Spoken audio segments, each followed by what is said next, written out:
بسم الله الرحمن الرحيم. الحمد لله رب العالمين، حمدا كثيرا طيبا مباركا فيه مباركا عليه كما يحب ربنا ويرضى جل جلاله وعم نواله، والصلاة والسلام على السيد الحبيب المصطفى وعلى آله وصحبه نجوم الهدى قادة التقى، أما بعد. اللهم انفعنا بما علمتنا وعلمنا ما ينفعنا. اعوذ باللہ من الشیطان الرجیم، بسم اللہ الرحمن الرحیم.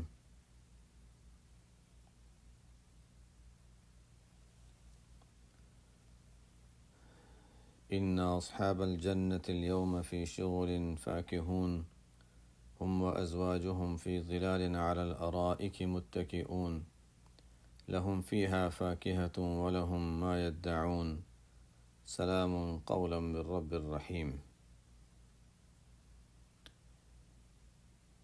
گزشتہ آیات میں قیامت کے دن کا تذکرہ تھا.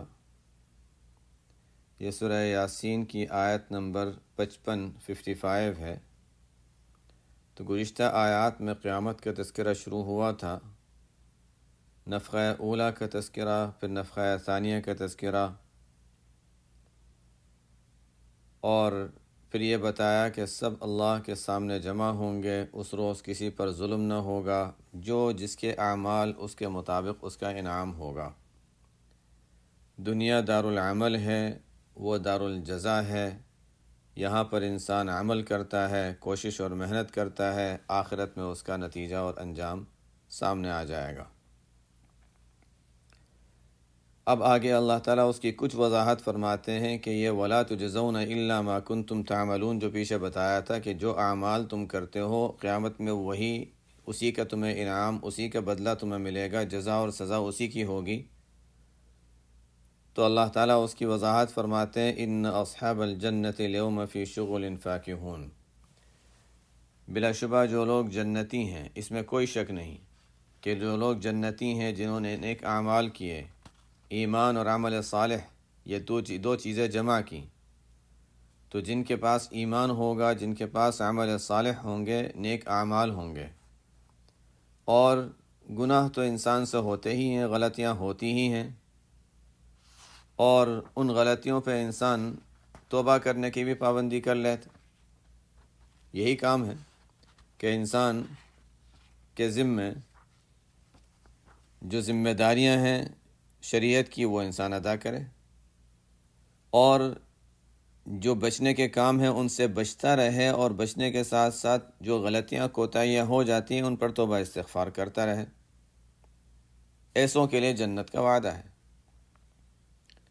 پھر انسان جتنی محنت کرے گا، جتنی مشقت اٹھائے گا اللہ کو راضی کرنے کے لیے، جس قدر کوشش ہوگی، ان سعیکم لشتی، ہر ایک کی محنت کے لحاظ سے اس کے درجات بھی مختلف ہوں گے.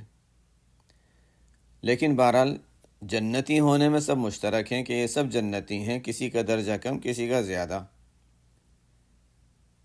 ان اصحاب الجنت اليوم، اللہ تعالیٰ فرماتے ہیں کہ آج یعنی قیامت کے دن، آج کے دن جو لوگ جنتی ہیں وہ کس حال میں ہوں گے؟ فی شغل فاکہون، وہ مشغلے میں ہوں گے. فاکہون کے معنی ہوتے ہیں انسان دل، حالت، ہر لحاظ سے خوش ہو، خوشحال ہوں گے، خوش دل ہوں گے، مزے میں ہوں گے. اور یہاں پر ایک سوال یہ ہوتا ہے، جو لوگ دنیا میں مصروف رہنے کے عادی ہیں، انسان جتنا بھی راحت میں ہو، جتنی بھی نعمت میں ہو، اگر بالکل کچھ بھی کام نہ ہو، بیکاری میں انسان زیادہ وقت نہیں گزار سکتا. بعضوں کی عادت ہوتی ہے بس پڑے رہو، لیکن پھر بھی کچھ نہ کچھ مشغلہ انسان کو چاہیے. سوال یہ ہے کہ جنت میں ٹھیک ہے انسان کے ذمے نمازیں بھی نہیں ہیں، کوئی عبادت نہیں ہے، کہیں جانا نہیں ہے، کسی بیمار کی عیادت نہیں ہے، کسی کی خدمت نہیں ہے، کسی کو راحت پہنچانے کے لیے کوئی کوشش اور محنت نہیں ہے، نہ اعزا اقربا ہیں کہ ان کے خیال رکھنے کے لیے کہیں جانے کی ضرورت. انسان پر کوئی ذمہ داری اس طرح کی نہیں ہے، حقوق اللہ بھی نہیں، حقوق العباد بھی نہیں. اس کے علاوہ کمانے کی ذمہ داری بھی نہیں ہے، کچھ کام نہیں ہے، صبح سے رات تک، رات سے صبح تک فارغ ہی فارغ، تو سوال یہ ہے کہ انسان تنگ نہیں آ جائے گا، بور نہیں ہو جائے گا وہاں پر؟ اور اسی کے قریب قریب ایک بات سورہ کہف میں بھی آئی تھی، لا یبغون عنہا حولا، کہ انسان دنیا میں جتنی بھی نعمت میں ہوتا ہے کچھ عرصے کے بعد چاہتا ہے تھوڑا سا بدلیں، کہیں اور جائیں، تو قیامت کے جنتی جنت میں جانے کے بعد یہ بھی نہیں چاہیں گے کہ یہاں سے کسی اور جگہ منتقل ہوں۔ اور یہاں پر اللہ تعالیٰ فرماتے ہیں کہ مشغلے میں ہوں گے، ایسا نہیں کہ بیکاری میں انسان تنگ آ جائے، بور ہو جائے، اداس ہو جائے، نہیں، وہاں کی راحت، وہاں کی لذت، وہاں کے انعامات، اللہ کی طرف سے دیے ہوئے جو کچھ ہوگا اس میں اتنا مصروف ہوگا کہ مصروف رہے گا، بیکار نہیں پڑا رہے گا۔ فرمایا فی شغل، کہیں اہل ایمان کو جنت کا شوق دلایا جاتا ہے، اور جنت کا شوق دلانے کے لیے الگ الگ مزاج کے لحاظ سے الگ الگ انداز اختیار کیے جاتے ہیں۔ اچھا، خوشبوؤں کا شوق ہے، جنت میں بہت اچھی خوشبوئیں ہوں گی۔ کھانوں کا شوق ہے، جنت میں طرح طرح کے کھانے، گوشت کی اقسام وہ بھی ہوں گی، پرندوں کا گوشت بھی ہوگا۔ اچھا، پھلوں میں بھی طرح طرح کے ہوں گے۔ کون سی چیز کا شوق ہے؟ اچھے مناظر کا شوق ہے، اچھا ٹھیک ہے، باغات، چشمے، پانی، ہر طرح کی چیزیں ہوں گی۔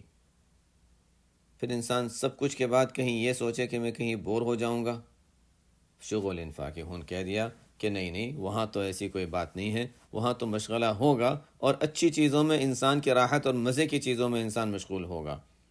دنیا میں ایسا ہوتا ہے کہ مزے کے اور راحت کے اور خوشی کے اوقات جلدی ختم ہو جاتے ہیں۔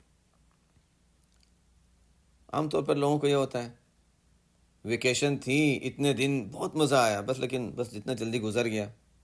ایسا ہی ہوتا ہے۔ اگر ایسا نہ ہوتا، اگر ایسا نہ ہوتا، خوشی کے ایام جلدی نہ گزرتے، تو غمی اور پریشانی کے ایام بھی تو نہ گزرتے۔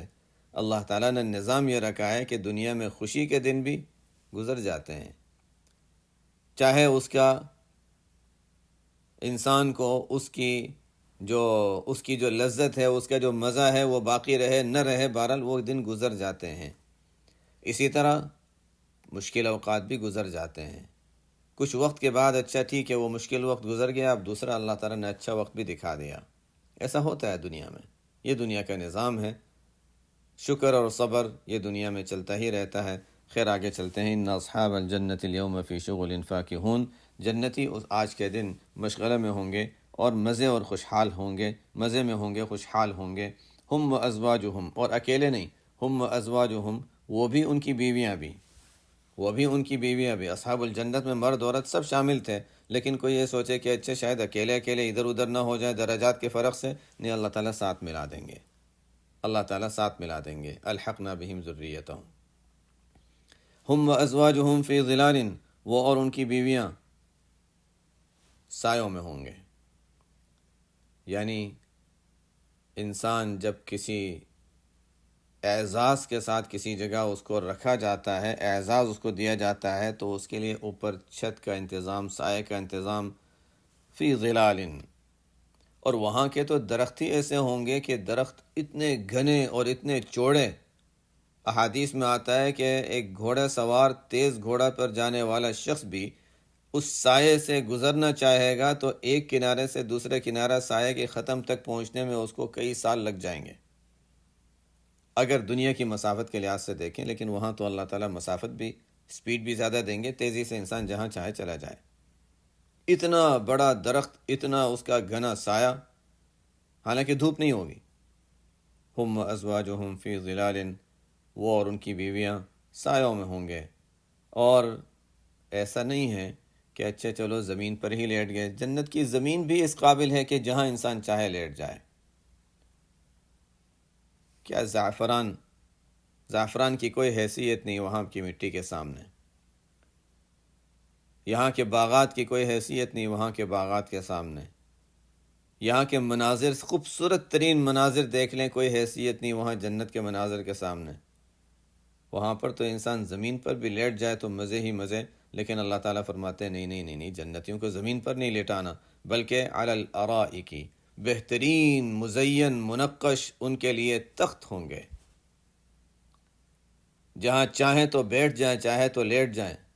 علی الارائک، اریکتن کی جمع ارائک ہے، بہت مزین، جیسے عام طور پہ ہمارے کبھی کبھی ہوتا ہے کہ یعنی خاص خاص لوگوں کے لیے، یا ہمارے ملکوں میں جو جن کی نئی نئی شادی ہوتی ہے ان کے لیے ان کے تخت کو یا چارپائی کو سجایا جاتا ہے، پردے لگائے جاتے ہیں، پھول لگائے جاتے ہیں، نرم گدے رکھے جاتے ہیں، یہ ارائک۔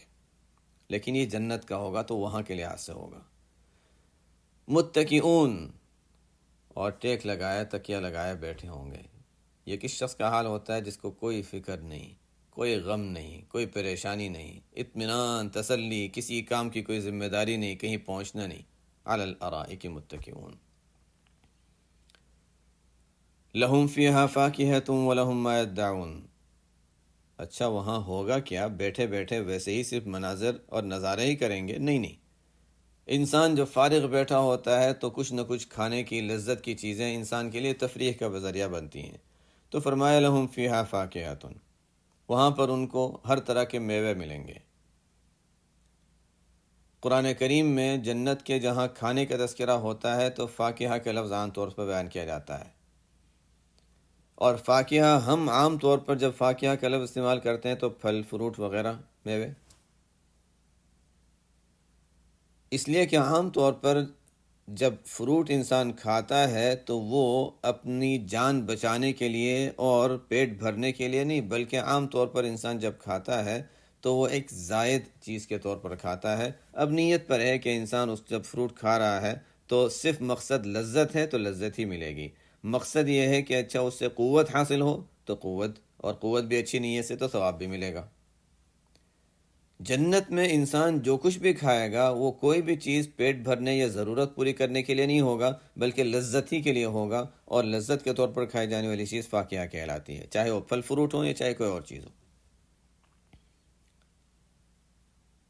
اگرچہ ہم اس کا ترجمہ وہی کریں گے، میوہ عام طور سے پھل فروٹ وغیرہ کے لیے استعمال ہوتا ہے، ترجمہ وہی کریں گے، لیکن وہاں کی دوسری کھانے کی چیزیں بھی، دنیا میں تو انسان گوشت کھاتا ہے تو اس سے مقصد غذا ہے، وہاں پر کسی چیز سے مقصد غذا نہیں ہوگا۔ جنتی تو بغیر غذا کے وہاں رہ سکتا ہے، اس کو غذا کی ضرورت ہی نہیں ہے، جو کچھ بھی کھائے گا وہ تلذذ، تفکہ کے طور پر ہی کھائے گا، اس لیے اس کو فاکہہ کہا۔ لہم فیہا فاکہۃ ولہم ما یدعون، ان کے لیے اس میں میوے ہوں گے، اور اس کے علاوہ کیا ہوگا؟ تو اللہ تعالیٰ فرماتے ہیں لہم ما یدعون، جو چیز وہ مانگیں گے وہ مل جائے گی۔ اب یہ ہم اردو کے لحاظ سے ترجمہ کر لیتے ہیں مانگیں گے، ورنہ یدعون ہم اس کو عام طور سے مانگنے کا جب لفظ استعمال کرتے ہیں تو ذہن میں یہ آتا ہے کہ ظاہر کسی کو کہنا پڑے گا۔ نہیں نہیں نہیں، کہنے کی ضرورت نہیں ہے، دل سے بھی مانگیں گے تو مل جائے گا۔ یعنی مانگنا زبان سے نہیں ہے خاص طور پر، بلکہ دل سے بھی مانگیں گے، چاہیں گے کہ مجھے مل جائے تو مل جائے گی۔ جس چیز کو وہ لینا چاہیں گے وہ مل جائے گی۔ درخت نظر آ رہا ہے، اس پر پھل نظر آ رہے ہیں، تو دل چاہ رہا ہے کہ اچھا وہ پھل ذرا میں کھا کے دیکھ لوں۔ پیٹ تو ایسا نہیں ہے کہ بھرا ہوا ہے تو اچھا ابھی دل نہیں چاہ رہا۔ اللہ تعالیٰ وہاں ایسا رکھیں گے کہ بھوک بھی نہیں ہوگی اور پیٹ بھرا ہوا بھی نہیں ہوگا، نہ بھوک کی تکلیف، نہ پیٹ بھرا ہوا ہونے کی تکلیف، بلکہ جب بھی جو بھی جتنا بھی کھانا چاہے کھاتا رہے کھاتا رہے، پیٹ زیادہ نہیں بھرے گا کہ اب کھانے سے اکتا جائے۔ کھانا ہے تو کھاؤ، نہیں کھانا ہے جب تک لذت ہے کھاتے رہو، نہیں دل چاہ رہا نہ کھاؤ۔ لیکن ایسا نہیں ہے کہ پیٹ بھاری ہو گیا، دل تو چاہ رہا ہے کھانے کا، بہت اچھا لگ رہا ہے، لیکن بس اب پیٹ میں جگہ نہیں، ایسا بھی نہیں ہوگا۔ وَلَهُم مَّا يَدَّعُونَ، جو دل سے جس چیز کی وہ تمنا کریں گے، شاخ کو دیکھیں گے پھل نظر آ رہے ہیں اور دل چاہے گا کہ اچھا وہ کھا لوں، شاخ قریب نیچے آ جائے گی، توڑ لے گا انسان، شاخ اوپر چلی جائے گی۔ درخت بھی انسان کے تابع ہوں گے، اشاروں پر چلیں گے۔ وَلَهُم مَّا يَدَّعُونَ، یہ سب اللہ کا نظام ہے۔ وَلَهُم مَّا يَدَّعُونَ، یہ سب ظاہری نعمتیں ملیں گی، یہ تو ظاہر ہے صرف قرآن کی آیتوں کے ساتھ میں نے اس کی وضاحت کی ہے، ورنہ جنت کی نعمتیں تو ایسی ہیں کہ ان کو بیان کرنا بھی مشکل ہے، اور سب کچھ بیان کر بھی دیں، جنت کی نعمتوں پر کتابیں لکھی ہوئی ہیں، ان کو سب کو بیان کر بھی دیں، تب بھی اللہ تعالیٰ فرماتے ہیں، آپ صلی اللہ علیہ وسلم فرماتے ہیں کہ ما لا عین رأت، اللہ تعالیٰ کا ارشاد ہے، حدیث قدسی ہے، اعددت لعبادی الصالحین، میں نے اپنے نیک بندوں کے لیے وہ نعمتیں تیار کر رکھی ہیں، ما لا عین رأت، جو نہ کسی آنکھ نے دیکھی، ولا اذن سمعت، نہ کسی کان نے سنی، ولا خطر علی قلب بشر، نہ کسی انسان کے دل پر کبھی اس کا خیال گزرا. ایسی ایسی چیزیں تیار کر رکھی ہیں. تو یہ سب ظاہری انعامات تو ہوں گے اتنے جو ہم بیان بھی نہیں کر سکتے، جو ہمارے دل میں جس کا خیال بھی نہیں گزر سکتا، ایسی نعمتیں ہوں گی. روحانی انعام بھی ہوگا. روحانی انعام کیا ہے؟ سلام قولا من رب الرحیم. روحانی انعامات میں سے بھی ایک کو بیان کیا. ظاہری انعامات سب نے بیان کیے، روحانی انعامات میں سے ایک بیان کیا. اور وہ کیا ہے؟ وہ انعام یہ ہے، اور وہ ایسا انعام ہے کہ اس کو انسان جتنا غور کرے اس آیت پہ، اتنا زیادہ اس کا احساس مختلف ہوگا اور اس کی لذت مختلف ہوگی. کہ اللہ تعالیٰ کہیں گے السلام علیکم یا اہل الجنہ. اللہ تعالیٰ کی طرف سے یہ کہا جائے گا. اللہ تعالیٰ فرمائیں گے ہم سے جو جنتی ہوں گے، اللہ تعالیٰ ہم سب کو وہاں جنت میں جمع فرمائے. تو اللہ تعالیٰ کی طرف سے کہا جائے گا سلام قولا من رب الرحیم. مہربان پروردگار کی جانب سے السلام علیکم کہا جائے گا. اور یہ السلام علیکم کہنے کا جو مزہ ہوگا، جو لذت ہوگی، اس اللہ کی آواز میں جو لذت ہوگی، وہ لذت تمام دوسری ظاہری لذتوں کے مقابلے میں وہ سب سے بڑھ کر ہوگی. باہر ظاہری لذتوں کی اس کے مقابلے میں کوئی حیثیت نہیں ہوگی. ایک عجیب قسم کا سکون، عجیب قسم کی اس میں راحت ہوگی جس کو بیان نہیں کیا جا سکتا. سلام قولا من رب الرحیم. کیا وہ منظر ہوگا جب اللہ تعالیٰ کی آواز کانوں میں پڑے گی. اور یہ ہوگا، اور جیسے بھی انسان اللہ چاہے گا سنے گا، کانوں سے سنے یا جس طرح بھی سنے، بہرحال وہاں آواز آئے گی السلام علیکم یا اہل الجنہ. ہم تو سوچیں کبھی ہمارے کوئی بڑے، ان کی آواز ہم سن لیں اور وہ ہمیں کہہ دیں السلام علیکم. ہمارے پیغمبر نبی کریم صلی اللہ علیہ وسلم ہم سے کہہ دیں السلام علیکم، اس کا کیا مزہ ہو. اللہ تعالیٰ السلام علیکم فرمائیں گے. جتنا میں نے جیسے کہا کہ اس پر انسان غور کرے، یہ بہت بڑا انعام ہے. پھر اللہ تعالیٰ کا دیدار جو ہوگا، اللہ تعالیٰ کا جو دیدار ہوگا، اس کی راحت، اس کی لذت، وہ سب سے بڑھ کر ہوگی. یہ اللہ کی طرف سے جو سلام ہے، اللہ کی طرف سے دیدار ہے، یہ سب نعمتوں سے بڑھ کر نعمتیں ہیں. ظاہر ہے جب جنت کی ظاہری نعمتیں زبان سے بیان کرنا مشکل ہے، تو یہ باطنی اور روحانی نعمتوں کو کیا بیان کیا جا سکتا ہے. وَامْتَازُوا الْيَوْمَ أَيُّهَا الْمُجْرِمُونَ. لیکن اس وقت دوسرا گروہ بھی ہوگا جن کو اللہ تعالیٰ جنت میں نہیں بھیجنا چاہتے. تو ان سے کہا جائے گا، اعلان ہوگا جب مسلمان، غیر مسلم، ایمان والے جو ہیں اور نہیں ہیں، تمام ایک ساتھ ہوں گے میدان حشر میں. اعلان ہوگا وَامْتَازُوا الْيَوْمَ أَيُّهَا الْمُجْرِمُونَ. اے مجرموں، آج تم الگ ہو جاؤ. ہم لوگ تو ایک ذہن بنائے ہوئے ہیں اللہ تعالیٰ سے امید رکھ کر کہ اللہ تعالیٰ انشاءاللہ ہمیں پہلی جماعت میں شامل کر دے گا. لیکن یہ یاد رہنا چاہیے کہ الایمان بین الخوف والرجاء. ایمان خوف اور امید کے درمیان ہوتا ہے. خوف بھی ہو، امید بھی ہو. صرف امید نہ ہو اور صرف خوف بھی نہ ہو. دونوں چیزیں ساتھ ساتھ لے کر چلنا ہے ہمیں.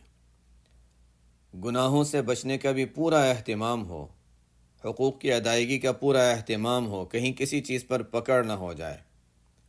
اعمال صالحہ کو اچھے سے اچھے طریقے کا پورا اہتمام ہو، اس امید میں کہ اللہ تعالیٰ قبول کریں گے. لیکن یہ بھی اندیشہ ہو کہ پتہ نہیں قبولیت کے قابل بھی ہیں یا نہیں ہیں.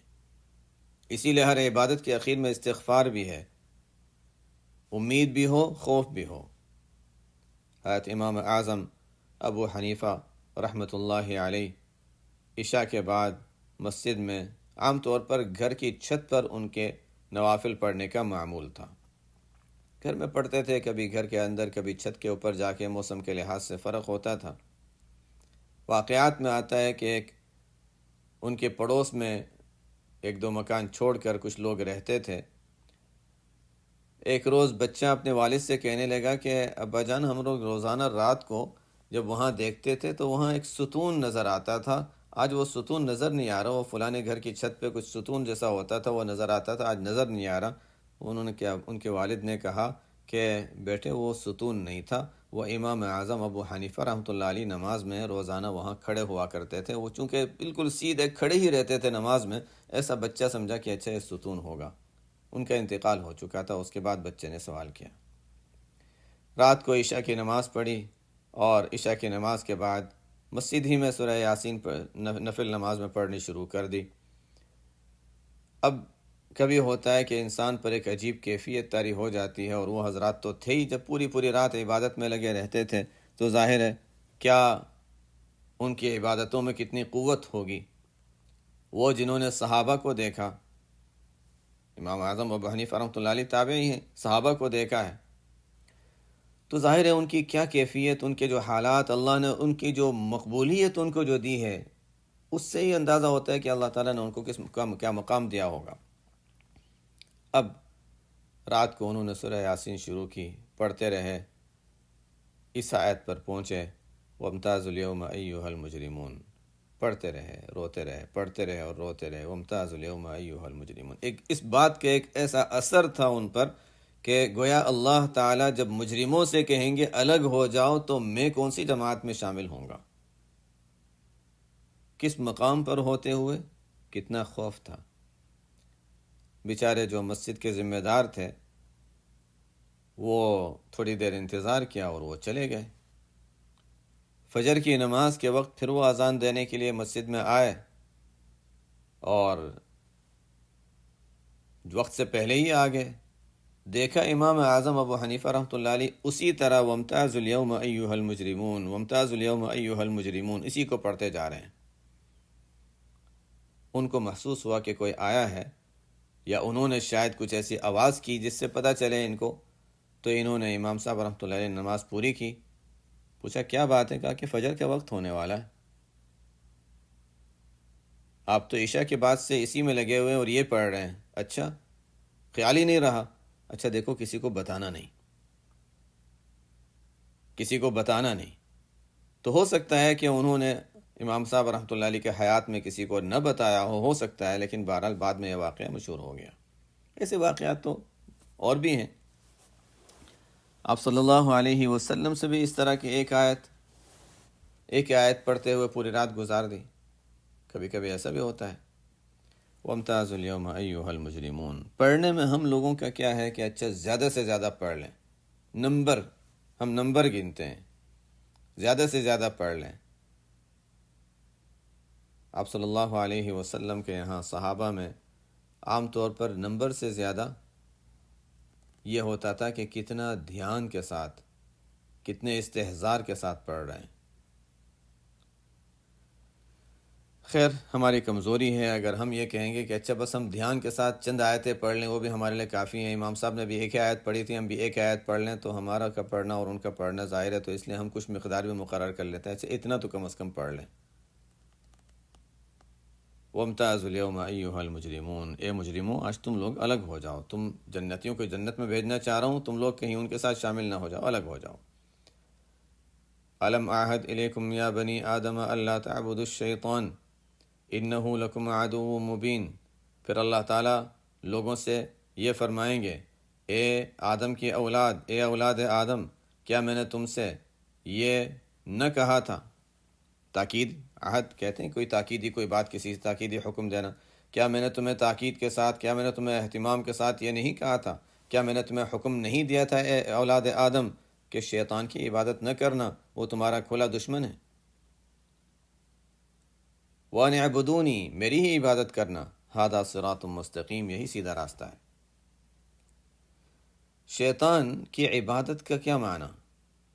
یہ ضروری نہیں ہے کہ شیطان کو خدا قرار دیں اور اس کی عبادت کریں، اس کے لیے سجدہ کریں، نہیں، جس کی انسان ہر کام میں اطاعت کرے اس کو خدا مان لیا، ہو گیا، اس کی عبادت ہو گئی۔ بعض لوگ ہوتے ہیں جو دل چاہے گا وہ کریں گے، جو دل چاہے گا وہ کریں گے۔ قرآن نے کیا کہا؟ أَرَأَيْتَ مَنِ اتَّخَذَ إِلَٰهَهُ هَوَاهُ، دیکھیے وہ شخص جس نے اپنی خواہش کو اپنا معبود بنا لیا۔ تو معبود کیا ہے؟ جس کی ہر بات مانی جائے۔ شیطان کی ہر بات مانتے ہیں، چاہے اس کی عبادت، چاہے بت پرستی، چاہے جو بھی طریقہ ہو، شیطان کی بات ماننا اللہ کے حکم کے مقابلے میں شیطان کے حکم کو ماننا، یہ اس کی عبادت، یہ مراد ہے۔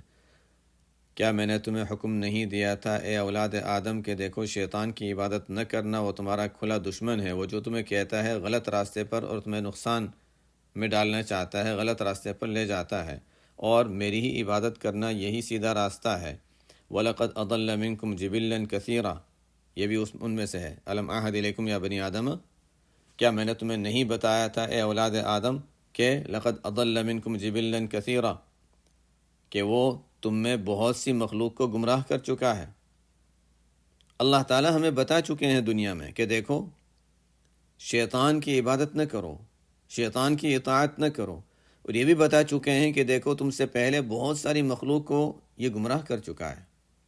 آدم علیہ السلام سے غلطی کروائی، پھر اولاد آدم سے وہ ہمیشہ ان کا دشمن رہا، کہیں کوئی غلطی کر لے، کہیں کوئی غلطی کر لے، بت پرستی لایا، طرح طرح کی چیزیں لایا۔ عاد ثمود وغیرہ بڑے بڑے قبائل کی ہلاکت کا ذریعہ یہی بنا کہ اس نے برائیوں کی طرف ان کو برائیوں میں مبتلا کیا۔ وَلَقَدْ أَضَلَّ مِنْكُمْ جِبِلًّا كَثِيرًا، تم انسانوں میں بڑی مخلوق کو وہ گمراہ کر چکا ہے۔ أَفَلَمْ تَكُونُوا تَعْقِلُونَ، کیا پھر بھی تم سمجھتے نہیں تھے؟ تمہیں بعد میں آنے والوں کے لیے تو بڑی عبرت ہے، گزشتہ واقعات سے انسان سبق حاصل کرے اور سیکھے، کیا پھر بھی تمہیں عقل نہیں آئی، سمجھے نہیں؟ اب قیامت کے دن آ کر تمہیں عقل آئی ہے کہ اچھا اس نے غلط کیا تھا، اب کیا فائدہ؟ هذه جہنم التي كنتم توعدون، یہ دوزخ ہے جس کا تم سے وعدہ کیا جاتا تھا۔ اصلوها اليوم بما كنتم تکفرون، اس میں داخل ہو جاؤ آج، اس وجہ سے کہ تم دنیا میں کفر کیا کرتے تھے۔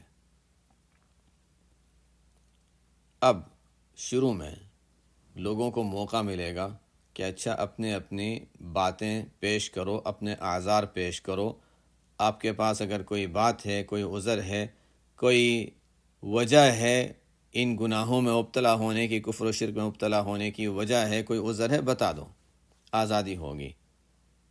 تو بہت سے کفار و مشرکین جھوٹی باتیں، جھوٹی قسمیں، واللہ ربنا ما کننا مشرکین، ہم تو کبھی مشرک تھے ہی نہیں، یا اللہ یہ آپ کے فرشتوں نے غلط لکھ دیا ہے، یہ انہوں نے جھوٹ لکھ دیا ہے، ان کی بات کا اعتبار نہ کریں۔ اب سچے جھوٹے تو اللہ تعالیٰ کو معلوم ہے، اور یہ کہیں گے کہ اچھا ہمارے پاس کوئی ہمارا گواہ ہونا چاہیے، یہ تو فرشتوں نے لکھا ہے، آپ کے لوگ ہیں، انہوں نے لکھا ہے، ہم ان کی گواہی نہیں مانتے، ہمارے میں سے کوئی گواہ ہو، ہمارے دوستوں میں سے، ہمارے ساتھیوں میں سے کوئی ہماری گواہی دے دیں۔ دیکھ لیں ہمارے بھائی بہن تو ہمارے حق میں کہتے ہیں کہ مشرک نہیں تھے، ہم ان کے حق میں کہہ دیتے ہیں مشرک نہیں تھے، ہم ایک دوسرے کی گواہی دیتے ہیں۔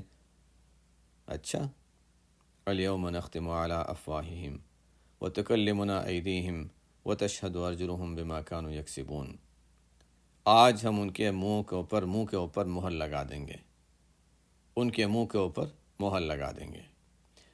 منہ پر مہر لگانے کا مطلب یہ ہے کہ اب اپنی مرضی سے وہ جو بولنا چاہیں، جو شروع میں اختیار ملا تھا، وہ ختم ہو گیا، ان کے منہ پر مہر لگ گئی، اب اپنی مرضی سے وہ کچھ بول نہیں سکتے۔ اور کیا ہوگا؟ وَتُكَلِّمُنَا أَيْدِيهِمْ، ان کے ہاتھ بات کریں گے، وَتَشْهَدُ أَرْجُلُهُمْ، ان کے پیر گواہی دیں گے، بِمَا كَانُوا يَكْسِبُونَ، جو اعمال وہ کرتے تھے اس بات کی۔ یہاں پر تو ہاتھ پیر کا ذکر ہے، دوسری جو آیات ہیں اس سے پتہ چلتا ہے کہ ان کے جسم کے دوسرے اعضاء بھی بات کریں گے، ان کے بدن کے، جسم کے دوسرے اعضاء بھی بات کریں گے۔ قرآن میں آیا تشہد علیہم السنتہم وایدیہم وارجلہم بما کانوا یعملون،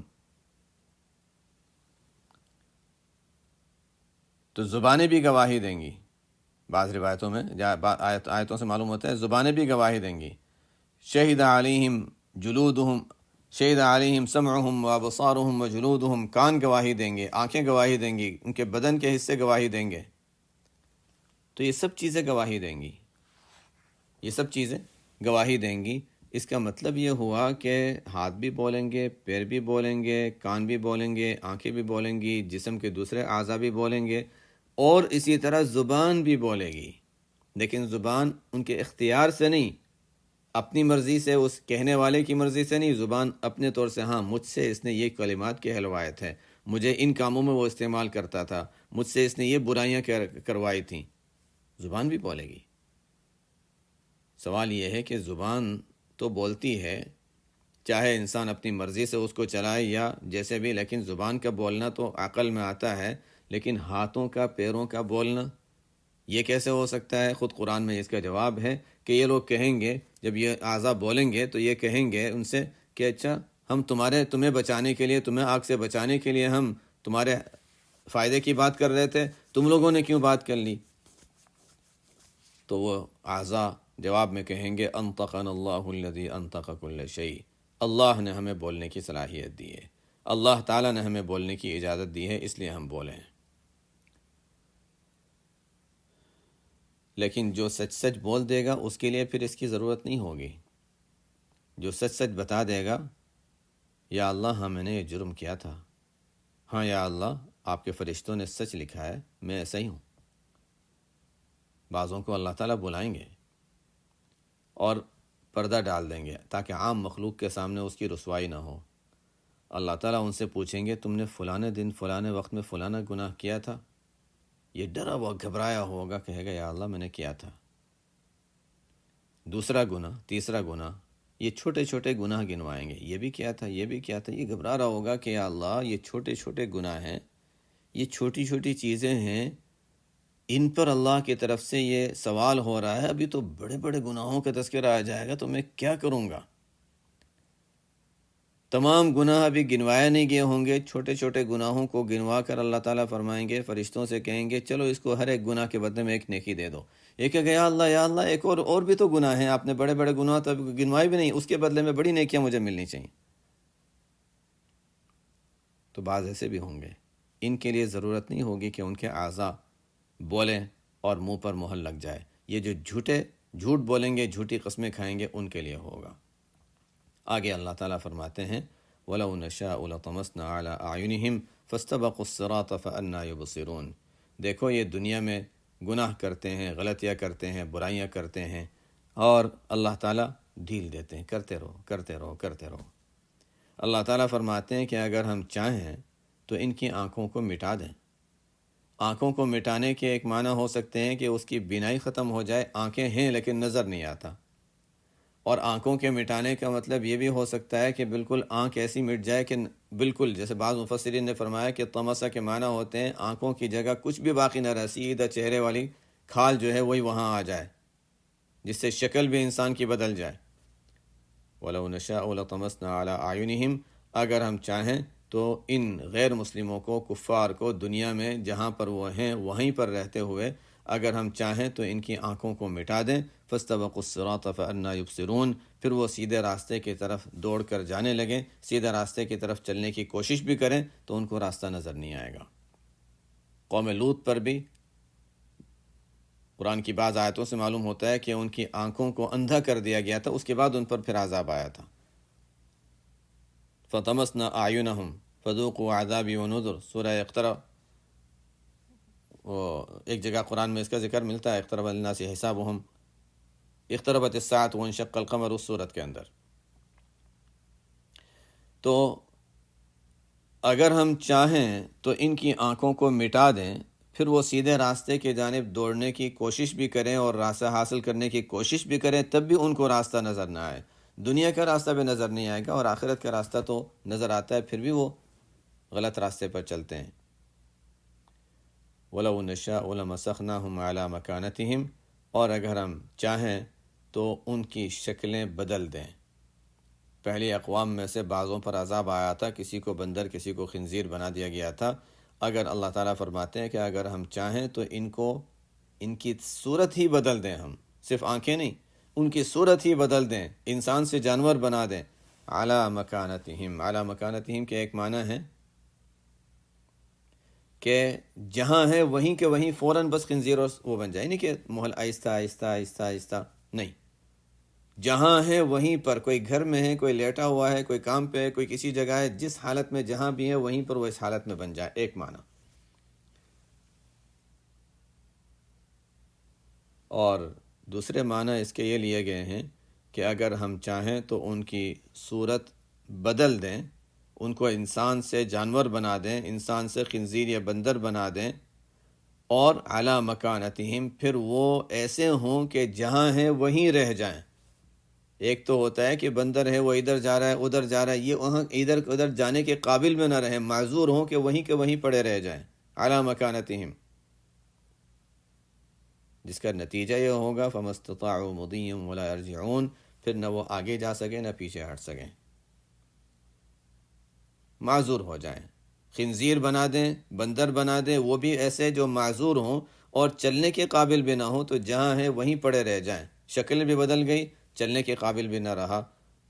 فَمَا اسْتَطَاعُوا مُضِيًّا وَلَا يَرْجِعُونَ، اور اس میں کوئی تعجب کی بات نہیں ہے، اس میں کوئی تعجب کی بات نہیں ہے کہ کیسے کسی کی آنکھیں بالکل ختم ہو جائیں، کیسے کسی کی شکل بالکل بدل جائے اور وہ جانور کی شکل میں بن جائے۔ پہلے ہوتا رہا ہے، گزشتہ امتوں میں ایسا ہوا ہے، اور عام مثال میں دیکھنا ہو، اللہ تعالیٰ فرماتے ہیں اس کی عام مثال دیکھو، وَمَن نُعَمِّرْهُ نُنَكِّسُهُ فِي الْخَلْقِ، دیکھو جب ہم کسی کی عمر زیادہ کر دیتے ہیں تو اس کو خلقت کے اعتبار سے، اس کی پیدائش اور اصل فطرت کے اعتبار سے ہم اس کو پلٹ دیتے ہیں۔ یعنی پہلے انسان کمزوری سے قوت کی جانب جا رہا تھا، اب قوت سے کمزوری کی طرف جا رہا ہے، اور نیچے آتے آتے آتے آتے بالکل بیچارہ کیسا ہو جاتا ہے، معذور۔ تو جس طرح انسان کی یہ حالت ہے، حالت کا تغیر عام حالات میں ہر ایک دیکھتا ہے، اسی طرح اللہ تعالیٰ انسان کی اس حالت کو انسان سے جانور بھی بنا سکتے ہیں، اللہ تعالیٰ اس پر بھی قادر ہیں۔ یہ آخری جو آیت ہم نے پڑھی ہے، وَمَن نُعَمِّرْهُ نُنَكِّسْهُ فِي الْخَلْقِ أَفَلَا يَعْقِلُونَ، اس کی مزید تفصیل انشاءاللہ آئندہ ہفتہ بھی پڑھ لیں گے۔ سبحانک اللہم و بحمدک، اشہد ان لا الہ الا انت، استغفرک و اتوب الیک۔